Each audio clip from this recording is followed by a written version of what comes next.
Well, Kate, thank you so much for joining us for the Formidable podcast. It's great to have you with us. It's a pleasure to be here, and I can't wait to talk. Absolutely. Well, we've got a lot to move through. So let's just dive in. I was hoping you could kind of start off today. Tell us a little bit about the W Marketplace Accelerator. What are you aiming to do with this program and maybe give us a little background of it? Sure. So, the W Marketplace, a little bit about the context of that. We are an economic development company, and we really focus on supporting women entrepreneurs. And when I say that, we support them globally.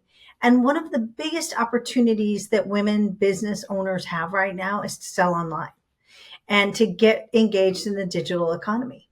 And so we started to really look closely at that and started to talk to women, and there's so many questions and there's so many connotations with, what does the digital economy mean? How do I sell online? What do I need to do? And so we really developed a program around a few aspects of that. And so when I talk about the digital economy, I mean taking advantage of the fastest growing sales channel in the world, which is online. And it goes from product sales to services and to marketing services online, coaching, accounting, banking services. All of those things are being part of the digital economy. So the W Marketplace Accelerator Program is truly a program to support women and get those skills, give them skills for their business and technical assistance. No, that's great. And I would imagine with things like that, like things change pretty quickly, and you have to stay on top of all the different ways that people can engage with your business, right? It's true, and it's actually that's what makes it really fun. So we do things like engage these small entrepreneurs with AI for the first time and teach them how to use that and not to be afraid of that and how to leverage the power of it without letting it take over their business. And so and the other things that we find is when you really talk about the digital economy, there are lots of recent studies that say when women use digital tools, they are 25% more likely to be successful in their business. Visa did a Wow. big study about it. Yeah. And so you just think about all the digital tools that they can use, you know, using accounting systems for their business that are online, using electronic banking versus in-person banking, using CRM systems to manage their customer base. So all of those things that kind of get rolled in really accelerate those businesses and make sure that they are on the front edge of being successful and efficient. No, that's great. So, how did you get started doing this? What prompted you to say, this is the direction we want to go? So truly, the W Marketplace started during the pandemic. And so in 2020, when all of this started to happen, businesses started to shut down, and I started to see that women were disproportionately affected and needed to earn income. They were staying at home, and things, the clear fact was everyone was at home and they were shopping online. And I thought, let's put those things together. And so the W Marketplace started as an online sales platform. So we had a marketplace of over 500 women entrepreneurs selling products and services on the platform with about 15,000 products. So a pretty good catalog.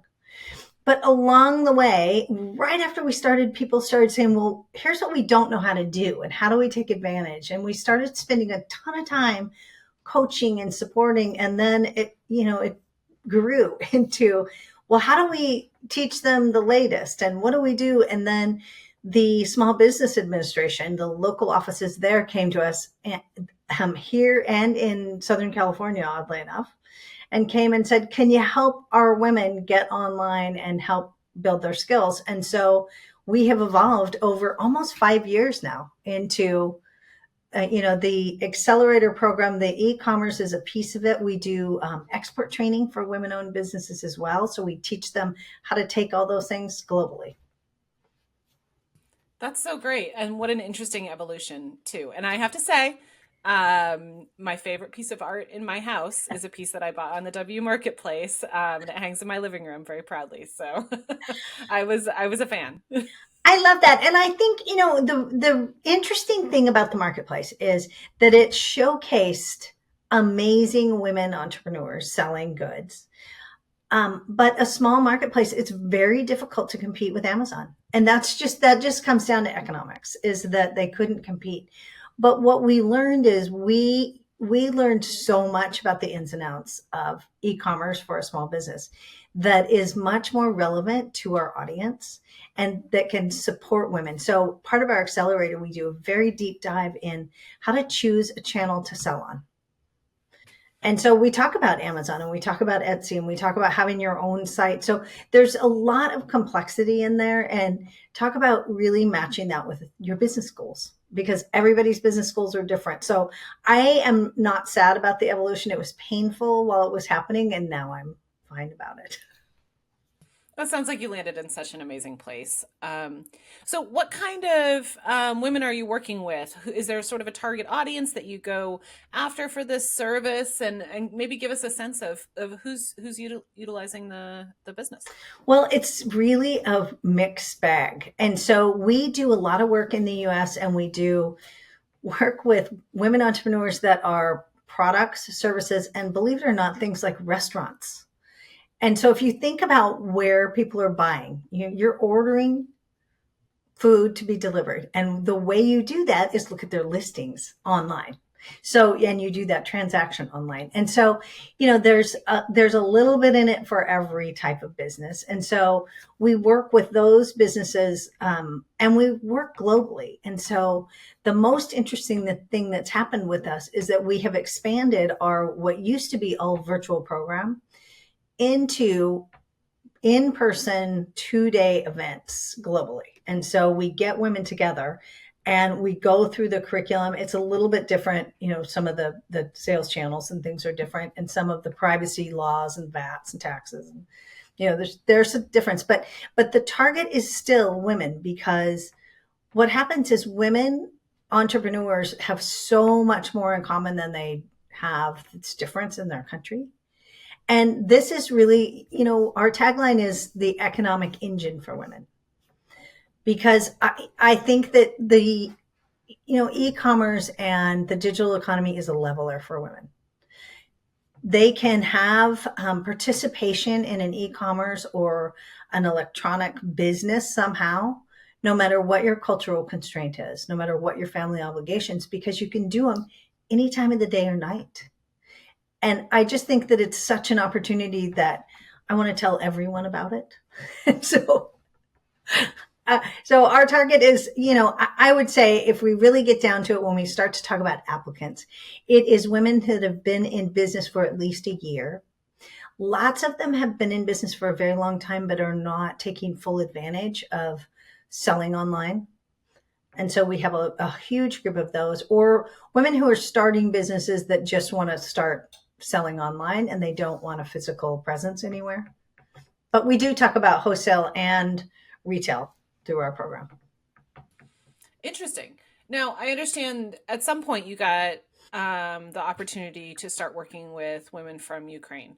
Can you talk a little bit about how that came about, and maybe give us a sense of what that program is like right now? Absolutely. That's one of the most fun programs we have. So I spent my career, and I always think like 200 years in technology. So I worked for Microsoft, and I lived and worked all over the world. And one of my assignments was in Eastern Europe and Central Asia. And so I happened to have spent a lot of time in Ukraine during that time. And when I came back here and started this business, we had a relationship with the US Department of Commerce. My partner started her career with commerce. And so those things came together during the full scale invasion, like just a few weeks after the invasion. The Department of Commerce really put together an amazing program of seminars and virtual events for women, Ukrainian women entrepreneurs. And so they asked me to speak. So they found that I had that background and what we were doing. And so they said, come and speak. So I did. And the interesting part of this is that I was on the call with several multinationals, both European, American, and Ukrainian. big companies and inclusive of things like Meta and Citibank, so big companies. There was a pledge that these companies made for about $100 million. By the end of the day, it was about $100 million. And it was like, oh my gosh, this is so great. And so we got off the call and I pinged them, all my fellow speakers, and said, how do they have access to this money? This is so cool. Heard nothing. So I'm not one to be deterred. And so I kept after them.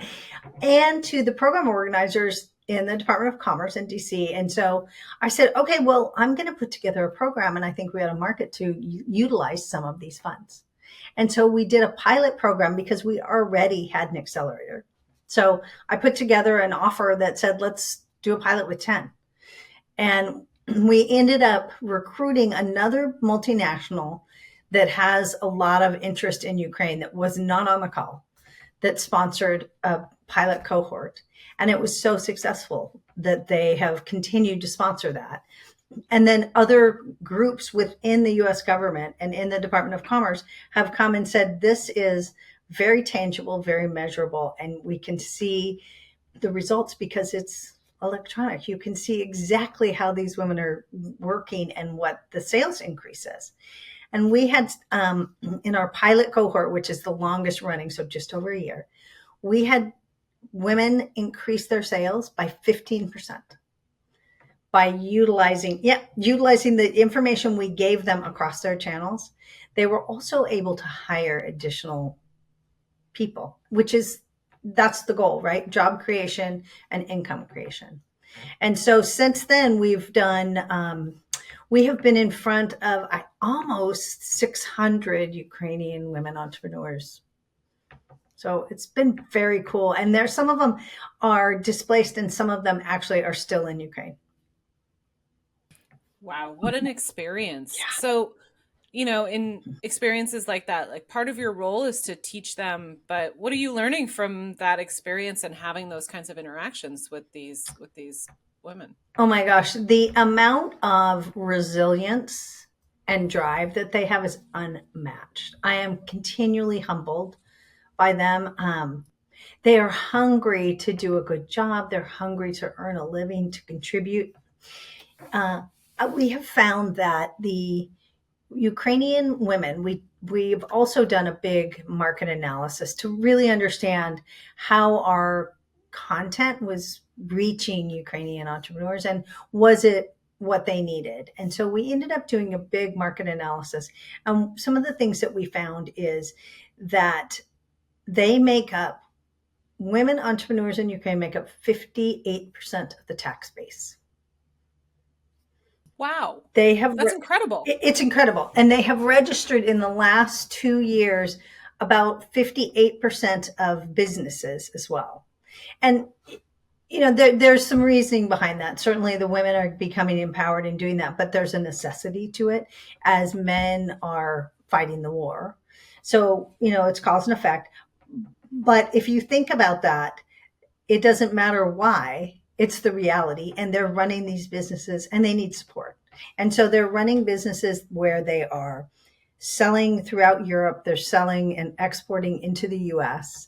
I'm just humbled and I'm always energized. It's so much fun to work with those women. I love it. And so our next mission is to take our program to Africa. Yes. Anywhere in particular in Africa you're headed? We're looking at East Africa. So there's some potentials in Kenya that we're hoping to take advantage of because the population is quite young and it's skewed towards women entrepreneurs. Yeah. How fun. What an amazing experience. What kinds of businesses are these women starting? It sounds like it a little bit runs the gamut. Maybe you can give us some examples and if you are seeing particular types of businesses get a lot of success or anything like that. So you have the gamut. You really do. So you have what you would think of as traditional women's businesses, home decor, health and beauty, lots of those. But I just did a cohort in Poland and we had women who were doing, I had a board game, which was really fascinating. I had an electronic game, like an internet game. I had virtual reality some, you know, they were not glasses, but it was a virtual reality piece of hardware that she is selling. And so she's trying to position it, and she's trying to partner with people and figure out how to social market on social media. And so, it's all over the place. You name it. Foodstuffs, chocolates, lots of chocolates and tea, all kinds of stuff. It's really fun. And as I said, in the US, we have, restaurants and schools. The other thing, we do a lot of schools and a lot of tutoring. We had a music school come through the US that was actually really fun. They did virtual music lessons. Yeah. So all over. Wow, that really is just about everything you can think of. Exactly. That's so fun. What a great experience for you too, to get the opportunity to kind of get a little glimpse into all these different kinds of businesses. That must be fascinating. It is really fascinating. And I think, when you think about starting a business and you think about selling online, the go-to is sell online a product. But when you think about the services and the way those services are being marketed, the principles stand the same. And, we as consumers don't shop in person ever anymore. We do, we've been trained, and the convenience, the price, the everything is shopping online. And the interesting thing is to really help these women, really to understand the essence of selling online. So you have to create something that you can feel, you get the texture, you get the smell, you get the impression, the whole thing online, no matter whether it's a service or a product. Because if you're buying a service, you want to know who you're buying it from. So there's a lot of texture in that as well. And so I learn every single day, like piano lessons, never in a million years that I think I'd be, how do you sell piano lessons online? Okay, well, now I have some thoughts. But the other piece of this truly, and it is true both for the in-person workshops and for the virtual programs, is we build a cohort of really fascinating women. And they tend to spend a lot of time networking between them. And that's also part of the magic of the program, is because we allow them to share information. We are facilitating and we have a structure, but we're not, we don't have all the answers. These women who are on the ground doing the work, they have so much knowledge and so much information to share. And so when we do a virtual cohort, we have between 15 and 20 people on the phone, and we do 2 hours a week for 6 weeks. And then when we do live, we have a maximum of 50 people in the room, because any more than that, it's just too much of a big event.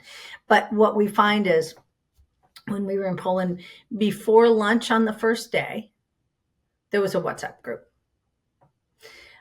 No, it was great.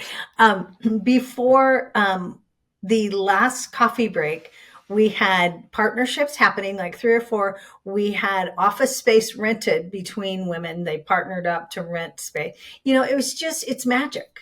And it is women supporting women. And that's the beauty of the whole process. Yeah, that really just tracks, right? Like that's what women do, is they jump in and try to support each other, and that's really cool. So Mm-hmm. not to damper the party, but how's the new administration affecting the work that you guys are trying to do? Well, pretty swiftly. We are really, we've had a lot of question on this, and we've had a lot of question about the work that we've done, our pipeline, and how we position our work. Because I do, there's such a discussion around DEI. We are not anything to do with DEI. And when I think about diversity, diversity means you get a diversity of thought, you get a diversity of people. We do that. That is absolutely right. We treat everyone equal, and we want to be inclusive. So in that regard, we are. But do we position ourselves as any other kind of program? We don't. We are an economic development company, and that's what we've always been. And so, we are trying to reinterpret the work we do with the government all the time. And I think that there is such a fast pace of change that I'm just not sure how that will work. Some of the agencies that we work with are being changed significantly. And so I don't know. We'll have to see. I'm going Is to try that and be tough for you, optimistic. Kate? I mean, is that tough for you just kind of intellectually? Just hearing what you just said, you've spent your career working on gender equity issues. This has been a passion project for you, and you want this to continue and you want it to survive. So I don't know the challenge there of trying to get basically how to work around the new administration's rules and still do what you're trying to do. How are you able to kind of get there? Yeah. Yeah. I am asked this question a lot. I have been given advice over the last few weeks in which um, try and be inclusive, try to expand your programs to include men. It would be better. Frankly, I'm not interested in that because I don't believe we start from the same starting blocks. And I've had a whole career, you're right. And I know exactly that we are not starting from the same line. And women receive 2% of the venture capital in the US. I mean, progressive market. We have an estimated 137 years before we reach parity. Economic parity is even longer than that. And so when you talk to me about, you know, will I lessen my stance? I will not, because I think that women are 51% of the population. What got you interested in gender equity issues and why focus on that? So it's been a passion of mine my whole career. So I, as I said, worked in the tech industry, very male heavy. And I ended up living and working in places that were not really hospitable to women. So my first overseas assignment was in the Middle East. I then worked a lot in Africa. I worked in Central Asia and Eastern Europe, as I said. And so, I learned a lot around women and men don't start from the same starting line. And I felt that there was just such a gap. And, I felt like if I developed a voice around this, that it would add to it. And I definitely am not the only voice for sure, but, the more the better. And so it was interesting to me, and I saw that I could be helpful. And so I really jumped in with both feet, basically. And I think, it's going to take all of us to change basically thousands of years of culture. And how do you get past this kind of moment in time that we find ourselves where there's so much pushback against that kind of work and the things that you know to be true, the fact that women are starting from a different starting spot? How do you convey that and how do you get to a point where we can move past that? So there's a couple of things. I have a husband and three sons, and so I live with lots of men. And so, and I understand that thinking. I think that we have to continue to be serious about it. I've gotten lots of advice around be inclusive and don't push so hard and you make us uncomfortable. I've heard that for many, many years. And the fact is, I think that it is uncomfortable because you're talking about equality, not subserving power, but you're talking about creating equality. And if you have an imbalance, somebody's going to lose. And so people ask me often, what do you tell your sons? And what I tell them is, you luckily were born as men in this culture. You're not deserving any more, any less. And women, just happen to be born in cultures around the world that were taught by institutions. So all of our institutions that we are less than. And so I am committed and loud, and I will always be committed and loud. I base my thoughts in data, and so it's not hyperbole. And I'll come at you all the time with data about how and why. And I'm not going to change all the minds, but maybe make them think. Maybe make them think. And I think one of our biggest challenges, to be honest, is other women because it's uncomfortable and their close relationships and their fathers and their brothers and their community give them a different message oftentimes. And so what we're saying is go against your community. And so I recognize that. I'm not blind to that. But it's make steps towards going against that community or make steps around successfully being you or promoting women. That's more to the point. How uncomfortable are you? And how come you have to be uncomfortable and you're not willing to make anyone else? So Yeah, living in that discomfort. I mean, that can be a real challenge, and it's a big ask of people. So, good on you for making that ask. I'm curious, how did you and your business partner get to working together, and maybe talk us a little bit about the dynamic there. And you guys have worked together for a while, so why does it work? So it's really interesting. It's actually really fun. I worked for Microsoft for a long time and then I moved back to the US and I left the company for 5 years. And I did some consulting and part of that consulting I was hired to work for a company here in Seattle. They had hired they told me this wonderful young woman in marketing and she's great and we hired her from the International Trade Association. She ran one of the desks in Seattle.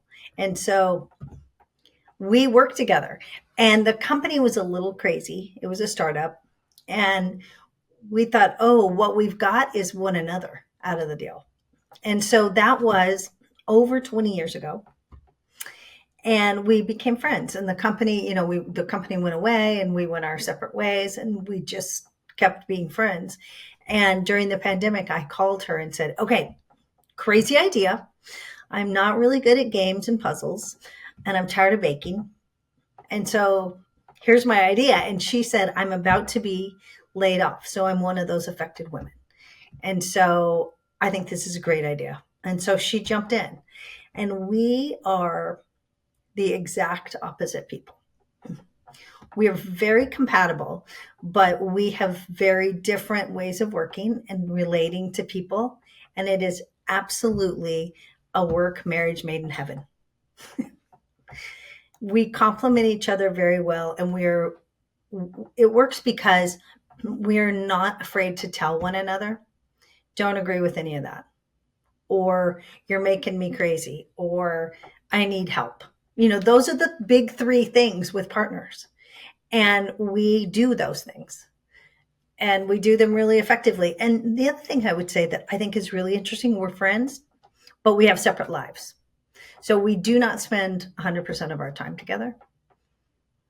So it works. No, it sounds like a very healthy relationship, Yeah. actually. The advice you just gave sounds like it could be any kind of relationship advice, honestly. We laugh. Our husbands think that we are married spouses. We spend more time with each other than we do with them, which is kind I of true. could see that. I could totally see that.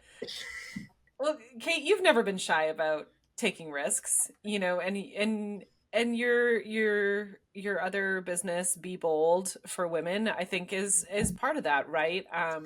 This idea that you need to take risks and be bold.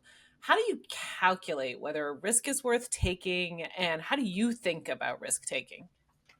So I would never give anyone advice about what their risk tolerance is because I think that's a really personal thing. I am I kind of thrive on the risk, to be really honest. I am one of those kind of people, for better or for worse, that look at the situation and think, I could do that. Why can't I do that? And I'd also have a lot of FOMO if I didn't do that. I'm like, what would happen if I said no? I'd be like, oh no, I'd miss out and then I'd be really mad.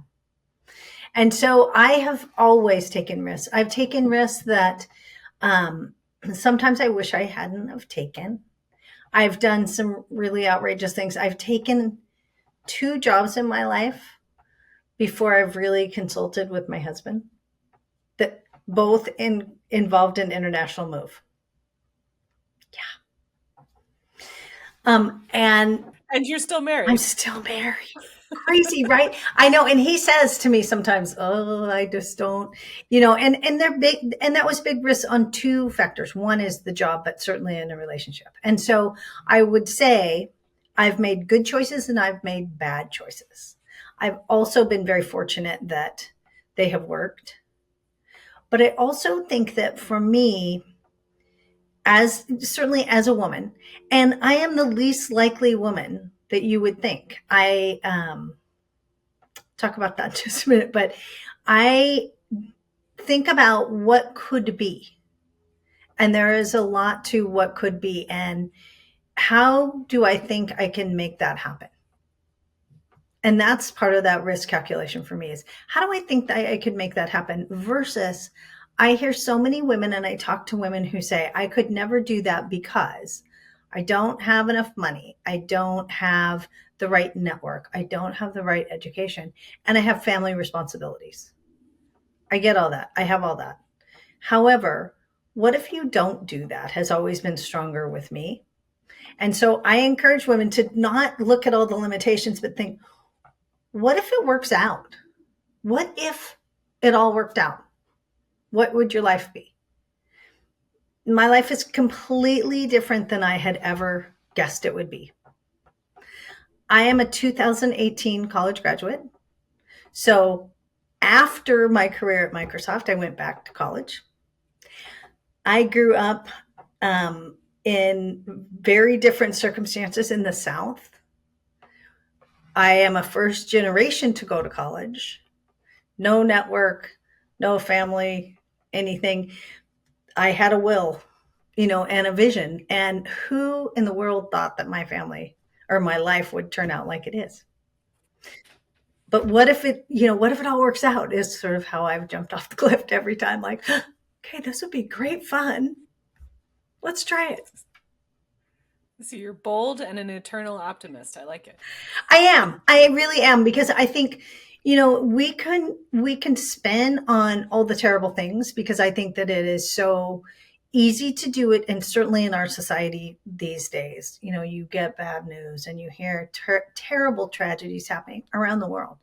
But what if you took steps to improve your life or people around you, or what if you could make something work? You got to I think live there's there. a I think there's an old JFK quote that's something along the lines of anybody can change the world and everyone should try, which I've always loved. I love that. I love that. And I think that it's so true. Anyone can. There people are different and we need all of those perspectives to try it. Love that. Well, I'll sort of end here. What advice do you have for women who are thinking about taking the leap, taking the jump? They want to start their own company. What do you wish you'd known, maybe? And what, since you're working with so many entrepreneurs right now, what kind of early advice do you give them? Trust yourself. The biggest thing. I wish I could. I'm not good enough to. I don't have enough. I hear that all the time and I'm like, it's your company. You can do that. You can make those decisions. You can learn that. Try it. And I think, that's the key. Trust your gut. If you have an idea for a product, you've got an idea. Start a business. It's your idea, it's your business. And it may work, it may not. So I also don't want to misrepresent that I've always been successful because I had a startup that was wholly unsuccessful and I lost a lot of money and I made a lot of bad decisions and learned so very much. And so I don't think that risk taking is equal to always be successful, but try it because you don't know what you could learn and you'll eventually learn enough to be successful. Yeah, I love the way you framed that, where, yes, it failed, but you learned a lot from it. So it wasn't a total failure in that regard. It wasn't. And I learned so very much that accelerated the growth and the success of the W Marketplace that I never, if this had been the first business I ever started, I'm sure it would have been a disaster. So I took those lessons and things that I did well and things that I wished I had done differently and applied them here. Oh, that's wonderful. Well, Kate, thank you so much for joining me today, and for talking to us. Thanks for all the work that you're doing with those incredible Ukrainian women. They're so deserving of this opportunity. So thank you so much. Really enjoyed this conversation.